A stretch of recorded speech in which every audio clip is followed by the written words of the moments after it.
បាទខ្ញុំបាទសូមលំអរកាយគោរពនិងជំរាបសួរលោកយាយលោកតាពុកម៉ែបងប្អូនអ៊ំពូមីងជាទីគោរពនិងជាទីរាប់អានបាទខ្ញុំខានចេញវីដេអូដើម្បីធ្វើការចែករំលែកទៅដល់បាទលោកយាយលោកតាពុកម៉ែបងប្អូនក៏ដូចជាលោកពូអ្នកមីងទាំងអស់គ្នាជាយូរមកហើយបាទថ្ងៃនេះគឺខ្ញុំទំនេរហើយក៏ខ្ញុំទៅដើរលេងជូនប្រពន្ធបាទក៏ដូចជាកូនរបស់ខ្ញុំបាទចង់ទៅដើរលេងមួយកន្លែងដែលកន្លែងនេះគឺគេល្បីតគ្នាជាយូរមកហើយសូម្បីតែអ្នកពីភ្នំពេញហ្នឹងក៏ស្កាត់ទៅតំបន់កន្លែងដែរដែលតំបន់នៅទីនោះគឺមានគេហៅថាភាពស្រស់ស្រាយបាទមានខ្យល់អាកាសបរិសុទ្ធហើយចំពោះតម្លៃវិញហ្នឹងគឺក៏សមរម្យដែរបាទចំពោះចំណែកចំណុចអីដែលនៅតំបន់ហ្នឹងបាទអញ្ចឹងតំបន់ហ្នឹងគឺលោកយាយលោកតាពុកម៉ែបងប្អូនក៏ដូចជាលោកពូអ្នកមីងបាទធ្លាប់ស្គាល់ហើយខ្លះទៀតក៏បានធ្លាប់ទៅដែរបាទអញ្ចឹងតំបន់ហ្នឹងគឺមានឈ្មោះថាបាទបុកល្ហុងចុងថ្នោតបាទហើយបុកល្ហុងចុងថ្នោតនេះគឺស្ថិតនៅក្នុងភូមិពួនបាទកកឃុំបាស្រែស្រុកអង្គរបូរីខេត្តតាកែវ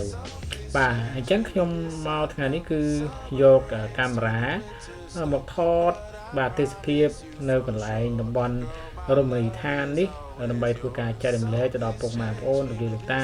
លោកពូអ្នកមីងដើម្បីគ្រាន់ទេសនាហើយក្រោយពីទេសនាហើយថាមិនត្រូវក៏ពុកម៉ែបងប្អូនលោកយាយតាអ៊ំពូមីងចង់មកទីនេះផងដែរនៅពេលដែល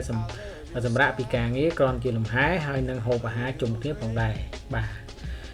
ហើយសម្រាប់វីដេអូរបស់ខ្ញុំនេះគឺហាក់ដូចជាខ្សោយពន្លឺតិចបាទមានកន្លែងខ្លះគឺចាំងបាទសូមអធិស្ឋានផងបាទដោយសារតែខ្ញុំទៅនឹងវារៀងពីព្រឹកដែរហើយទៅនឹងគឺរូតទៅពីព្រឹកដោយសារតែខ្ញុំទៅលើកមុននឹងគឺខកម្ដងហើយគឺទៅពេលល្ងាចហើយចំថ្ងៃអាទិត្យហើយមេឃភ្លៀងហើយអត់មានកន្លែងអង្គុយទេអញ្ចឹងខ្ញុំទៅមួយសារទៀតគឺទៅរៀងពីព្រឹកបាទដើម្បីឲ្យមានកន្លែងអង្គុយហើយយើងបានដើរជុំវិញច្រើនកន្លែងផងដែរបាទពុកម៉ែបងប្អូនពូមីងជាទីគោរពបាទអញ្ចឹងនេះគឺជាទីលានដូចជាទីកន្លែងបុកក្នុងចំថ្នោតហើយកន្លែងនេះគឺមានកន្លែងសម្រាប់ផ្ញើឡានផ្ញើម៉ូតូបាទហើយអ្វីដែលខ្ញុំរំភើបអ្វីដែលខ្ញុំសប្បាយចិត្តហ្នឹងគឺការផ្ញើឡានផ្ញើម៉ូតូហ្នឹងគឺពុំមានបង់ប្រាក់អ្វីទេហើយគឺមានអ្នកមើលថែមើលការខុសត្រូវឡានម៉ូតូឲ្យយើងផងដែរប៉ុន្តែដើម្បីយល់ល្អយើងគួរតែទុកម៉ូតូទៅឲ្យយើងគួររកកន្លែងចតឲ្យបានសមរម្យហើយយើងអាចចាក់សោកផងដែរបាទហើយបើតែគាត់មើលឲ្យមែនប៉ុន្តែគាត់មិនអាចរក្សាបាន 100% ទេបាទកន្លែងនេះពីមុនបើតាមខ្ញុំដឹងគឺវាជាកន្លែងមួយតូចធម្មតាទេឥឡូវនេះគឺមានការពង្រីកបាទពង្រីករហូតដល់មានអាងទឹកមានអីទៀតណាបាទលោកយាយលោកតាពុកម៉ែបងប្អូនមានមីងបាទហើយអ្វីដែលសំខាន់នោះគឺយើងឃើញថាមានបងពុកម៉ែបងប្អូនលោកយាយលោកតាអ៊ំពូមីងបាទហើយជាពិសេសគឺយុវវ័យគ្រប់ស្រទាប់វណ្ណៈហ្នឹងគឺបានទៅលំហែនៅទីនោះបាទនៅពេលដែលថ្ងៃជប់សម្រាកប៉ុន្តែខ្ញុំរីកមិនឲ្យចំពោះសម្រាប់ថ្ងៃជប់សម្រាកពុកម៉ែបងប្អូនបើថានៅល្អដោយខ្ញុំបានប្រាប់យើងដើមអញ្ចឹងបាទគឺយកល្អទៅពីព្រឹកបាទទៅពីព្រឹកតិចទៅបាទដើម្បីមានកន្លែងអង្គុយហើយយើងដើរថតរូបថតអីបើសម្រាប់អ្នកពុកម៉ែបងប្អូនក៏ដូចជាលោកពូអ្នកមីងបាទយាយតាអីចូលចិត្តថត selfie វិញគឺមិនខុសទេបាទពីព្រោះថាមានកន្លែងថតរូបស្អាតហើយអ្វីដែលសំខាន់នោះគឺយើងទៅដល់មានន័យថាទៅដល់ចុងថ្នោតតែម្ដងបាទយើងបានមើលអំពីផ្កាវាមើលទៀងថ្នោតមើលផ្កាថ្នោតអញ្ចឹងណាបាទអញ្ចឹងមិនងាយទេណាបាទយើងចង់ទៅមើលផ្កាថ្នោតមកយើងបានមើលពីក្រោមទៅទេបាទហើយបើមើលដល់យើងមើលបានទេតោះតែលៀងឡើងប៉ុន្តែនេះយើងឡើងនឹងមានសុវត្ថិភាពទៀតបាទដោយសារតែគេធ្វើជាថ្នាក់ជាកញ្ចុះនៅនឹងជាប់ជាមួយនឹងដើមថ្នោតតែម្ដងបាទអញ្ចឹងកន្លែងនេះគឺខ្ញុំចង់ប្រាប់ពុកម៉ែបងប្អូនលោកយាយលោកតាអ៊ំពូមីងទាំងអស់ថាកន្លែងនេះគឺជាកាហ្វេចុងថ្នោតបាទអញ្ចឹងខ្ញុំហើយនឹងប្រពន្ធខ្ញុំក៏ដូចជាកូនខ្ញុំបានខ្ញុំក៏បានដើរទៅកន្លែងទិញកាហ្វេព្រោះដោយសារតែព្រឹកមិនព្រឹកទេរៀងម៉ោង 8 9 ទេបាទ 9 ជាងប៉ុន្តែខ្ញុំអត់ទាន់ហូបកាហ្វេទេខ្ញុំចាំតែហូបកាហ្វេនៅកន្លែងកាហ្វេចុងថ្នោតបាទចំពោះតម្លៃកាហ្វេកន្លែងបុកល្ហុងចុងថ្នោតវិញឬក៏កាហ្វេចុងថ្នោតវិញគឺ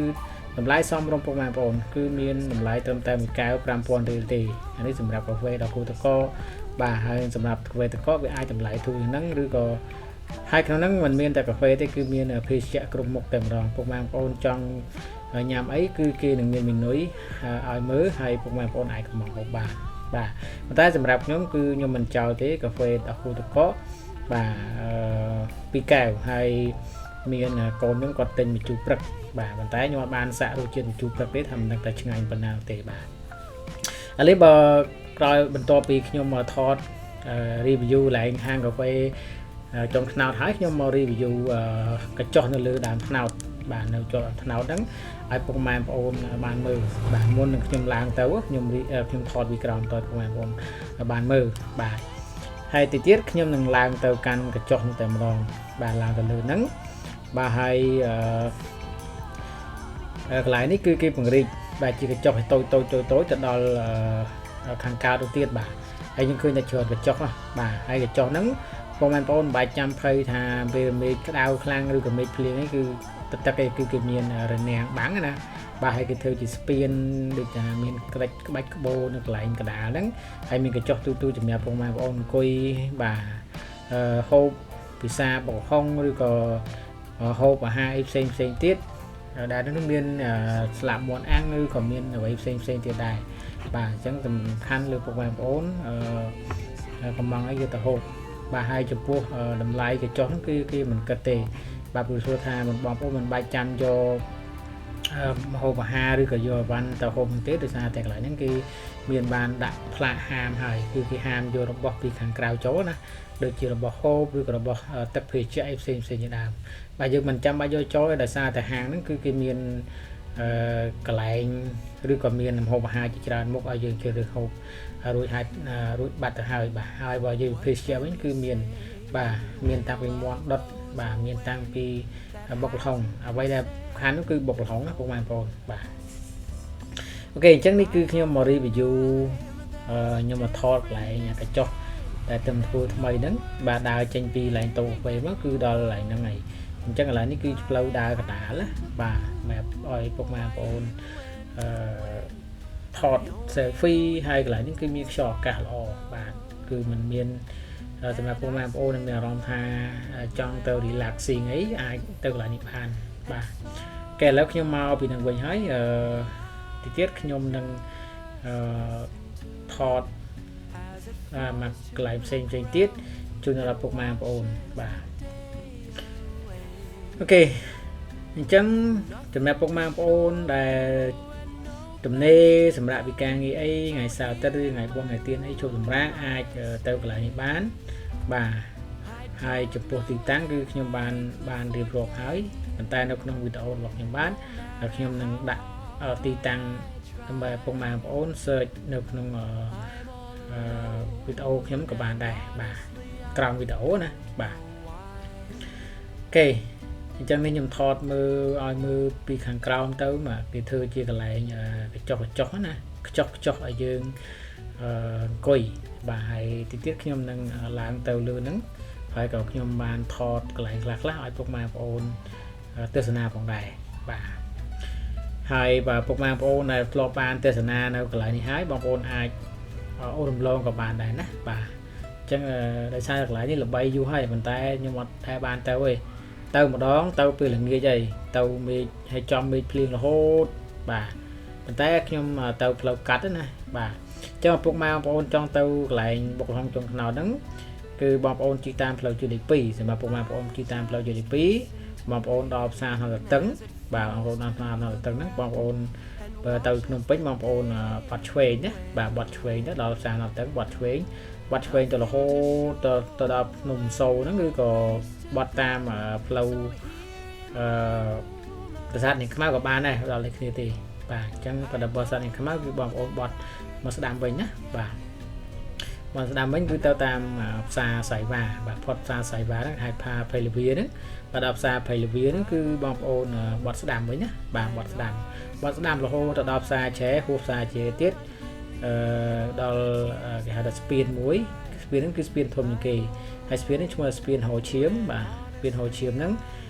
ហួសស្ពានហូឈៀមដីប្រហែលជា500ទៅ1គីឡូទេគឺដល់ហើយបាទគេដាក់បុកល្ហុងចំខ្នោតបាទអញ្ចឹងនេះគឺអាងទឹកហើយអាងទឹកនេះគឺត្រឹមតែធ្វើថ្មីទេហើយអាងទឹកនេះគឺមានពីរដំណាក់គឺមានសម្រាប់ក្មេងនិងមនុស្សចាស់បាទហើយសម្រាប់ពុកម៉ែបងប្អូនដែលមានកូនចង់មុជទឹកអីអាចមុជទឹកអាងនេះបានបាទអូខេអ chắc cái phong là Paris vậy time thì đấy bà chắc bờ tàu ngày cầu tiết nâng miền vậy tụi mày tiền bà sân giờ Paris mấy thế mà nơi dương có ở trong tàu tiền đài vừa nè lát còn tới còn sám nè chẳng tàu miền vậy mấy còn chạy tròn tàu hậu đây bà ok chẳng là ní cứ chọp nó càng cáo bà tí tiết nhưng mà thọt cam phía bằng pi cả lại bà ní cứ câu nhưng mà quần nhóm còn làm từ lừa chọn ấy bà từ lừa chót bà nằm bay là mớ hay gì miền thạnh chẳng bà dừng tới cứ miền nhâm tàu phật bà nhâm tàu phật lừa bà chẳng cái này là dương trong thọt video đi rồi dương thọt xe phi ấy dương làm phật tàu từ đó lừa của tù đó cứ miền lại thọt bên đây bà chẳng có qua ôn mơ đó này cứ dùng thọt thì lừa được vậy nhé bà lừa được với nhất cứ nhà cái cho cái thời chu nó hàng khổ nấy có qua ôn bà ok bà hay chấm pua mà hộp hà nó tí ní cứ chấm pua bọc hồng mùi chán cứ miên chà pi mùi mơn pram pon từ đó pi mơn bà ai dùng tham mà mơn pram pon từ pi mơn bà chẳng bia tam bậc phê đại dương rực bà sao này dương vô mà chan pi mơn cái miền tham miền sạch chấm rọ miền trường mon miền cương sầm mót miền hạt miền này chẳng á bà hay mà tha thốn mà tha thốn bà dương hộp ni buôn pram nè hộp chọn ở đây bà đẹp nhóm cứ nhóm hộp cầm bằng bọc hông mà chan pi mớn hay bài mà năng pram pon hay năng món đập mình hiểm chấm pua món đất món ăn bàn tết bà món ăn bàn tết cứ không mà chấm hiến cái lục đài bà mình chăm bài mua thì mà sau này dương miên mà chất tích nhưng cái tầm miên kia bị nè bay nè nhưng mà món ngày chấm hiến đó có cái ai ăn món bàn tết bà này bà tại có cái hàng tết bà hay nhưng có ban su nom nè con này quạt vừa ca thì nó hay có quạt gì nè lụ nè bay order này mà hộp đá nhưng có ban su quạt đây bà chẳng nhưng thôi ca là cái to là cái tiết bà anh ấy cứ chỉ là lại trong hói trong pot kia ấy bà chẳng cứ lại cái thơ máu cứ miên vật phim